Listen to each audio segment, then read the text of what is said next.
सो hey guys, स्वागत है तुम्हारा मैक्समन की एक और नई एनिमे एक्सप्लेन के अंदर। एंड वेल, आज हम स्टार्ट करने वाले हैं एक नई एनिमे के एक्सप्लेनेशन को, जिसका नेम होने वाला है रीजीरो। एंड आज हम इसके सीजन 1 के पहले एपिसोड को एक्सप्लेन करने जा रहे हैं। सो वेल, अगर तुमने अभी तक चैनल को सब्सक्राइब नहीं करा है तो सब्सक्राइब कर लेना, वीडियो को लाइक कर देना एंड शेयर करना मत भूलना। वेल, तो आ जाओ फिर शुरू करते हैं इस एनिमे की एक्सप्लेनेशन को। तो यार, कहानी की शुरुआत में हमें इस एनिमे के मेन कैरेक्टर सुबारू को दिखाया जाता है, जो कि शॉपिंग करके एक रोड के पास आता है और उसकी आंखों में कुछ चला जाता है और वो उसे साफ करने लगता है। फिर जब वो अपनी आंखें खोलता है तब उसे ये सब दिखाई देता है और वो समझ नहीं पाता कि आखिर हुआ क्या है, पर वो कहता है कि ये क्या हुआ। खैर, ये जो भी है वो झूठ तो नहीं लग रहा। तो क्या इसका मतलब ये दूसरी दुनिया में समन हो गया है? वो इसके बाद हमें एक लड़की को दिखाया जाता है जो कि एक छत के ऊपर से भाग रही होती है और फिर हम देखते हैं कि सीन फिर से सुबारू के ऊपर आता है, जहाँ पे वो समझ चुका था कि वो अब एक फैंटेसी वर्ल्ड में आ चुका है। और तब तक एक बच्चा रोड क्रॉस करते हुए नीचे गिर जाता है और एक व्हीकल उसकी तरफ तेजी से आ रही होती है, जिसे देखकर सुबारू मैजिक करके उसे रोकने की कोशिश करता है। पर खैर, उस बच्चे की किस्मत अच्छी थी कि एक दूसरा आदमी उसे बचा लेता है। फिर सुबारू वहीं पे एक दुकान के पास जाता है और उसे देखकर वो दुकानदार कहता है कि तुम क्या लेना चाहते हो। तो सुबारू सेब की तरफ इशारा करते हुए अपना बहुत अच्छा खासा दिमाग लगाकर उसे अर्थ के चिल्लर पकड़ा देता है। फिर और क्या होना था, वो दुकानदार उसे लात मार के वहाँ से बाहर निकालता है। फिर वो इस दुनिया के बारे में जानकारी देने की सोचता है और पहले ही वो गलती से चेंजिंग रूम में चला जाता है, जहाँ पे उसे चमाट मार के भगा दिया जाता है, जिसके बाद वो एक नदी में गिर जाता है। फिर वहाँ से सीन चेंज होता है और हम देखते हैं कि वो अपने कपड़े सुखा चुका है। फिर वो इस जगह की शिकायत करने लगता है और वो उदास हो जाता है और वो सोचने लगता है कि उसे यहाँ पे किसने समन किया है। और फिर वहाँ पर कुछ लोग आते हैं तो सुबारू उससे पूछता है कि क्या तुम हो जिसने मुझे यहाँ पे समन किया है? पर असल में वो 3 लोग थे और उनमें से एक कहता है आखिर तुम क्या बड़बड़ा रहे हो? और उनमें से दूसरा बंदा सुबारू की कॉलर पकड़ लेता है और कहता है तुम्हारे पास जो भी है चुपचाप हमारे हवाले कर दो। पर तभी एक लड़की वहाँ से दौड़ते हुए आ रही होती है और वो कहती है कि मेरे रास्ते से हट जाओ, जिसे देखकर सुबारू उसे रोकता है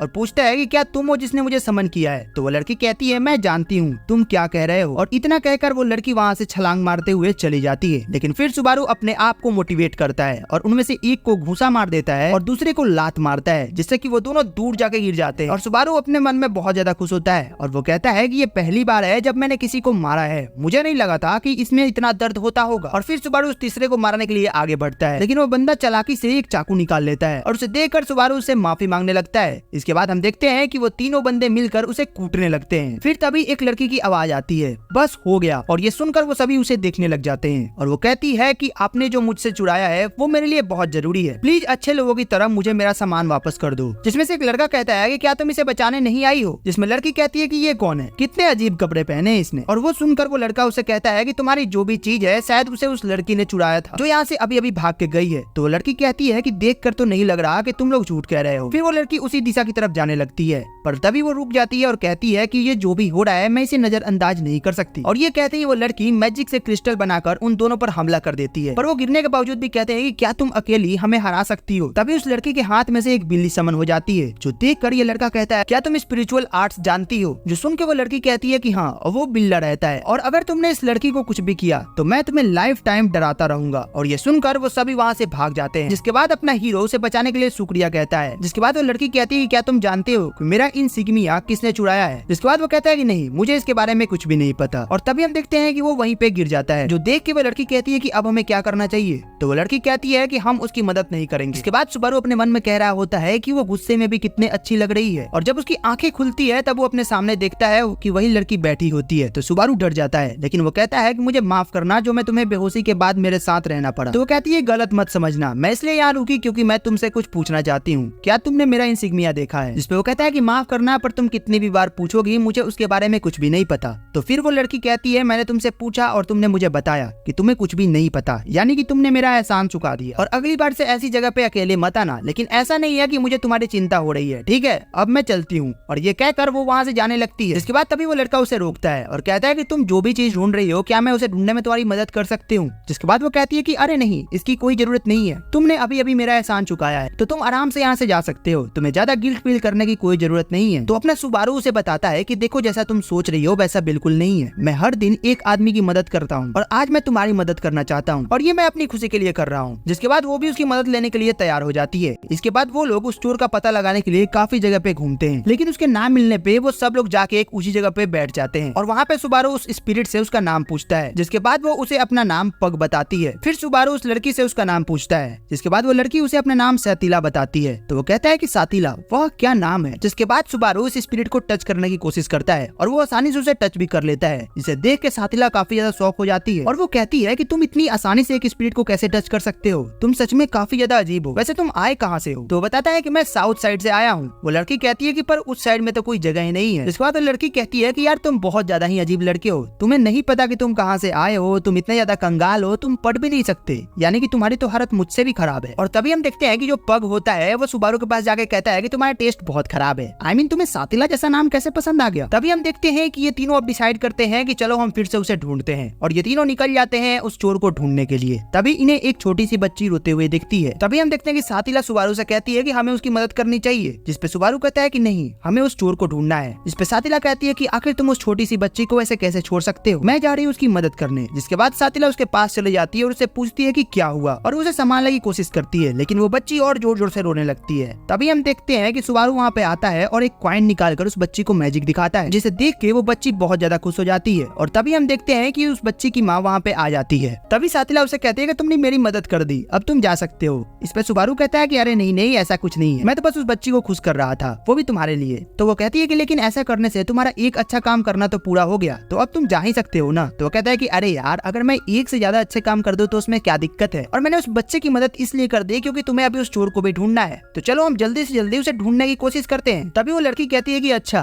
लेकिन क्या तुम्हें पता है कि मैं एक हाफ एल्फ हूँ। जैसे सुनकर सुबारू कहता है कि क्या बात कर रही हो, मुझे एल्फ बहुत ज्यादा पसंद है। जिसपे सातिला कहती है कि तुमने सुना भी मैंने क्या कहा, मैं एक हाफ एल्फ हूँ। जिसपे सुबारू कहता है कि हाँ मैंने सुना, तो उससे क्या हो गया। जिसके बाद ये दोनों कुछ देर और बकैती करते हैं और फिर उस चोर को ढूंढने के लिए निकल जाते हैं। जिसके बाद सुबारू उसे दिमाग देता है कि देखो, मेरे पास तलाशी करने का बहुत अच्छा तरीका है, I mean, एक बेसिक रूल है। तो पूछती है कि अच्छा वो क्या है। तो कहता है कि देखो, जिस जगह से तुम्हारा सामान चोरी हुआ था हम उस जगह को कम से कम 100 बार ढूंढेंगे। तो वो कहती है कि अच्छा, तो चलो फिर यही करते हैं। जिसके बाद वो लोग उसी दुकान के पास आ जाते हैं जहाँ पे सुबारू सबसे पहले आया था और उसे धक्के मार के निकाला गया था। एंड वेल, इसी जगह से उस लड़की का भी सामान चोरी हुआ था, लेकिन वो दुकानदार वहीं पे रहता है और वो कहता है कि अबे यार, तू फिर से आ गया और एक और को अपने साथ ले आया। लेकिन वो कहता है कि अरे नहीं नहीं, तुमने कुछ गलत समझ लिया, मेरी बात तो सुनो। तभी हम देखते हैं कि वो जो छोटी लड़की थी वो वहाँ पे आ जाती है और उसकी माँ भी। फिर हमें पता चलता है कि वो छोटी लड़की उसी दुकानदार की बेटी होती है और फिर उसकी माँ उस दुकानदार को सब कुछ बताती है। तो वो कहता है कि तुमने मेरी बेटी की मदद की है, तो तुम्हें जो भी चाहिए मैं तुम्हारी मदद करूंगा। और ये सुन के वो दोनों काफी ज्यादा खुश हो जाते हैं और फिर ये दोनों उसे सारी चीजें बताते हैं। तो वो कहता है कि अच्छा, तो ये बात है। कहता है कि देखो, ये काम फिल्थ ने किया है जो कि स्लम एरिया में रहती है और तुम दोनों को वहाँ जाना होगा अगर तुम दोनों उसे ढूंढना चाहते हो तो। इसके बाद सीन चेंज होता है और हम सुबारू और सातिला को एक स्लम एरिया में देखते हैं जहाँ पे ये दोनों ही खड़े होते हैं। तभी हम देखते हैं कि जो पग होता है वो कहता है कि मेरा टाइम खत्म हो गया है, मुझे जाना होगा। तो सुबारू पूछता है कि कहाँ जाना होगा। तो बताता है कि देखो, मैं एक स्पिरिट हूँ और मुझे जनरेट होने में काफी ज्यादा माना यूज होता है और अब मेरे जाने का समय आ गया है ताकि मैं अपने माना को रिस्टोर कर सकूं। इसके बाद ये दोनों डिसाइड करते हैं कि ठीक है, अब ये दोनों अकेले ही वहाँ पे जाएंगे। तभी हम देखते हैं कि ये दोनों एक आदमी से फिल्थ के बारे में पूछते हैं। तो वो कहता है कि अच्छा, ये लड़की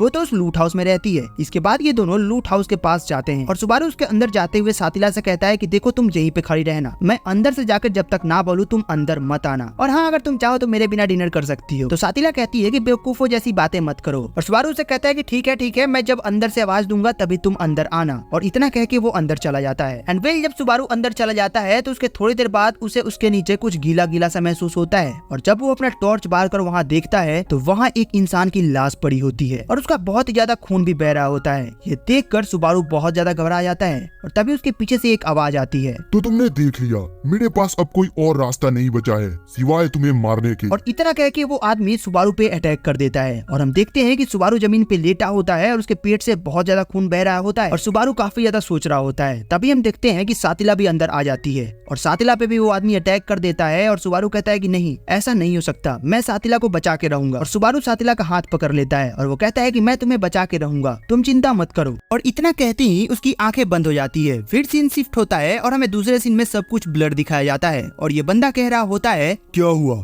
तुम सेब खरीदना चाहोगे कि नहीं। अब फिर हम यहाँ पे सुबारू को देखते हैं क्योंकि वो वहीं पे वापस आ चुका था जहाँ पे वो रिइंकार्नेट हुआ था। ये बंदा पूछ रहा होता है है क्या हुआ, तुम्हें सुनाई नहीं दे रहा क्या? इस बात पे सुबारू कहता है कि क्या कहा तुमने? फिर ये बंदा कहता है तुम्हें ये खरीदना है कि नहीं? इस बात पे सुबारू कहता है माफ करना लेकिन मेरे पास पैसे नहीं है। ये बंदा कहता है अगर पैसे नहीं है तो यहाँ पे क्या कर रहे हो? चले जाओ यहाँ से, मेरा टाइम वेस्ट मत करो। इसके बाद सुबारू कहता है कि क्या ये सब सपना था जो मैंने अभी अभी देखा था। फिर वो अपने नीचे देखता है जहाँ पे उसे चोट लगी थी और वो देखता है कि वो जगह पूरी तरीके से हील हो चुकी है। जिसके बाद वो कहता है अरे हाँ सातिला, और वो घर, वो आदमी वहाँ से भागते हुए कहता है मुझे वहाँ जाना होगा, मैं उसे वहाँ पे अकेला नहीं छोड़ सकता। तभी इसके सामने से कुछ लोग आ रहे होते हैं जो कि वही पुराने गुंडे लग रहे थे। ये बंदा कहता है आराम से बच्चे, इतनी भी क्या जल्दी है। सुबारू कहता है क्या तुम मुझसे पिछली बार का बदला लेने आए हो? अरे मुझे माफ कर दो। ये लोग कहते हैं ये पागल है क्या तुम इससे पहली ही बार मिल रहे हो? सही कहा ना, फिलहाल तुम्हारे पास जो भी है इधर रख दो। सुबारू कहता है हाँ ठीक है, मैं समझ गया, मुझे तुमसे फाइट नहीं करनी। तभी छोटा वाला बंदा कहता है चलो भी एक पालतू कुत्ते की तरह कहो कि मुझे माफ कर दो, जल्दी भी करो। सुबारू कहता है बस बहुत हो गया, तुम लोग का दिमाग सही नहीं है। वो सबसे पहले इस वाले बंदे को मारता है। इसके बाद वो मोटे वाले बंदे का हाथ मोड़ते हुए कहता है मैंने इतने सालों तक प्रैक्टिस यूं ही नहीं करी है। जिसके बाद ये बड़ा वाला बंदा कह रहा होता है ये क्या कर रहा है, बचाओ मुझे, तुम दोनों बेवकूफ क्या कर रहे हो? तभी सुबारू उसके मेन पॉइंट पे अपना किक मारता है। जिसके बाद इसके होश ठिकाने आ जाते हैं। सुबारू कहता है अभी मेरे पास तुम बेवकूफों के लिए टाइम नहीं है। जिसके बाद हम देखते हैं कि वो भाग के उसी खंडर के पास आ जाता है। वो कहता है आखिर अब मैं इतनी दूर आ ही गया हूँ तो मुझे ये करके देखना ही होगा, मुझे देखना होगा वो सेफ है कि नहीं। वो यहाँ पे कहता है आराम से, और यहाँ पे सुबारू आवाज सुनने का ट्राई करता है कि उसे पता चल जाए कि अंदर कोई है कि नहीं। जिसके बाद वो नॉक करते हुए कहता है कि क्या कोई दरवाजा खोलेगा। जिसके बाद कोई रिस्पॉन्स ना आने पे सुबारू दरवाजा खोल के अंदर चला जाता है और कहता है क्या तुम लोग जिंदा हो? तभी उस खंडर में से एक बहुत बड़ा इंसान बाहर आते हुए कहता है तुम दरवाजा क्यों पीट रहे हो? मैंने सुन लिया था। और हम देखते हैं कि वो वही जायंट इंसान होता है जो कि लास्ट टाइम पे हमें मरा हुआ दिखाया गया था। और हम देखते हैं कि ये बूढ़ा यहाँ पे सुबारू को अंदर के लिए इनवाइट करता है और दोनों बैठ के यहाँ पे थोड़ी देर की शांति रखते हैं। सुबारू बोलता है मुझे माफ करना लेकिन क्या मैं एक सवाल पूछ सकता हूँ, क्या तुम पहले मर चुके हो? इस पे हंसते हुए कहता है अरे बच्चे तुम पागल हो गए हो क्या? भले ही मैं बूढ़ा हूँ और मौत मेरे दरवाजे पे खड़ी है लेकिन अभी भी मैं काफी साल जीऊंगा। सुबारू कहता है मैं मजाक नहीं कर रहा। अच्छा वो सिल्वर हेयर वाली लड़की कहाँ है जो कि कल मेरे साथ आई थी? ये बंदा कहता है सिल्वर हेयर वाली लड़की?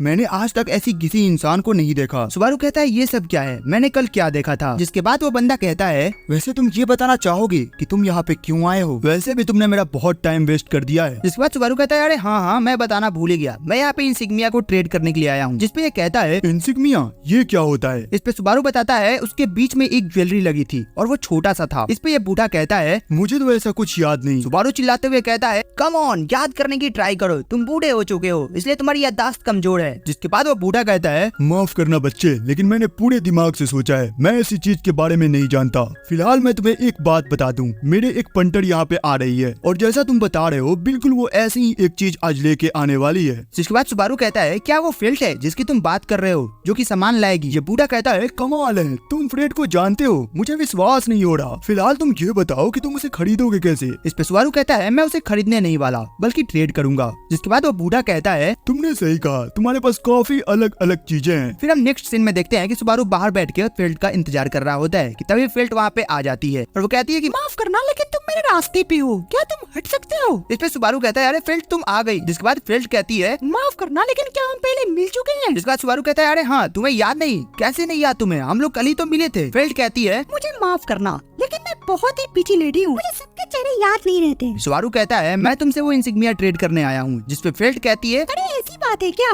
ऐसा था तो पहले बताना चाहिए था, चलो अंदर। जिसके बाद ये पासवर्ड बताती है और ये लोग इंटर कर जाते हैं। ये बूढ़ा कहता है तुम्हारा स्वागत है। फिर हमें पता चलता है कि कोई और भी है जो कि उस इंसिग्निया को खरीदने के लिए फेल्ट को 10 होली कॉइंस देने वाला है। एंड उसी के कहने पे फेल्ट ने उस इंसिग्निया को सही तेला से चुराया था। जिसके बाद फेल्ट बताती है कि अब उस औरत और तुम में बेट होगा और जो जीतेगा वो इसे ले जाएगा। और इसके थोड़ी देर बाद दरवाजे पे खटखटाने की आवाज आती है। जिसके बाद फेल्ट जाके दरवाजा खोलती है और हम देखते हैं कि वही औरत होती है जिसने फेल्ट को 10 होली कॉइंस देने का वादा किया था। जिसके बाद फेल्ट उस औरत को सुबारू के बारे में बताती है। जिसके बाद जो औरत होती है वो सुबारू से पूछती है कि आखिर बच्चे तुम इसे कैसे खरीदना चाहते हो। जिसके बाद फेल्ट बताता है कि मैं इसके बदले में अपना फोन दे दूंगा जिसकी यूज से तुम टाइम को कैप्चर कर सकती हो। जिसके बाद वो जो बूढ़ा आदमी होता है वो कहता है 10 होली कॉइंस के कंपेयर में ये फोन सच में काफी ज्यादा अच्छा ट्रेड है। उसके बाद वो औरत और थोड़े एक्स्ट्रा होली कॉइंस यानी कि पूरे 20 होली कॉइंस वहाँ पे रख के कहती है कि अच्छा हुआ मेरे बॉस ने मुझे 10 के बदले 20 वाली कॉइन्स दिए थे, वरना मैं ये बेट हार जाती। जिसके बाद वो बूढ़ा फिर से कहता है उससे क्या फर्क पड़ता है, इस फोन के बदले में 20 वोली कॉइन्स भी कम ही है और इसके मुताबिक ये बच्चा बेट जीत गया। इसके बाद वो लेडी कहती है कि शायद मैं हार गई, इसका मतलब मेरे ऑनर को मुझे और पैसे देने चाहिए थे। वो कहती है वैसे तुम मुझे बताना चाहोगे कि तुम इस इंसिग्निया का क्या करोगे। जिसके बाद सुबारू कहता है इसके ऑनर को लौटा दूंगा। और क्या। ये सुनने के बाद वो कहती है क्या कह रहे हो। तभी यहाँ पे हम देखते हैं कि फील्ड अचानक से सुबारू को लेके नीचे गिर जाती है। सुबारू कहता है तुमने ऐसा क्यों करा, और हम देखते हैं कि वो जो औरत होती है वो सुबारू पे हमला कर रही होती है। इसके बाद वो जो बूढ़ा आदमी होता है वो कहता है तुम्हारी हिम्मत कैसे हुई मेरे दुकान में तलवार निकालने की, और वो कहता है कि इसके बदले मैं तुम्हारी जान ले लूंगा। और फिर हम देखते हैं कि ये लोग यहाँ पे फाइट करने लग जाते हैं। और तभी हम देखते हैं कि वो जो लड़की होती है वो उस बूढ़े आदमी का एक हाथ काट देती है। जिसके बाद वो ओल्ड मैन कहता है बस बहुत हुआ, मैं तुम्हें मार के चूहों को खिला दूंगा। जिसके बाद जो अपनी फेल्ट होती है वो कहती है ये तुमने क्या करा,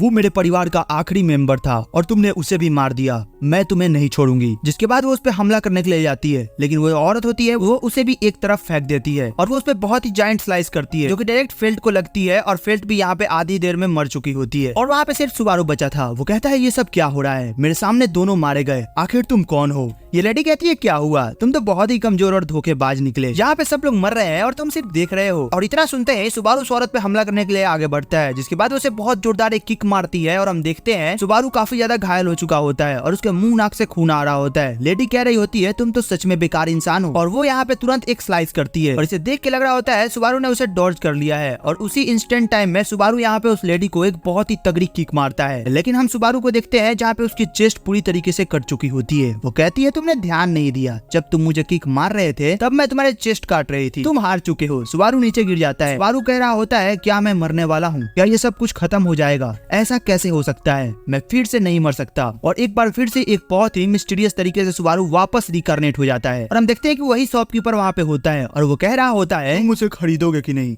लेकिन सुबारू वहाँ पे बेहोश होकर गिर जाता है। शॉपकीपर उसे एक जगह लाता है, उसके मुंह पे छींटे मारता है और कहता है तुम्हें इसके पैसे देने की जरूरत नहीं है, तुम ये ले सकते हो, तुम्हारी हालत काफी खराब लग रही है। और इसी के साथ अपना पहला एपिसोड यहीं पे खत्म हो जाता है। वेल तुम्हें ये एपिसोड कैसा लगा कमेंट के अंदर जरूर बताना, और अगर तुम्हें इसका सेकंड एपिसोड जल्द से जल्द चाहिए हो देन कमेंट एंड लाइक्स जरूर से कर देना, वीडियो आ जाएगी। वेल तो चलो फिर मिलते हैं तुमसे एक और नई वीडियो एक और नए एक्सप्लेन के साथ, तब तक के लिए टेक केयर, गुड बाय।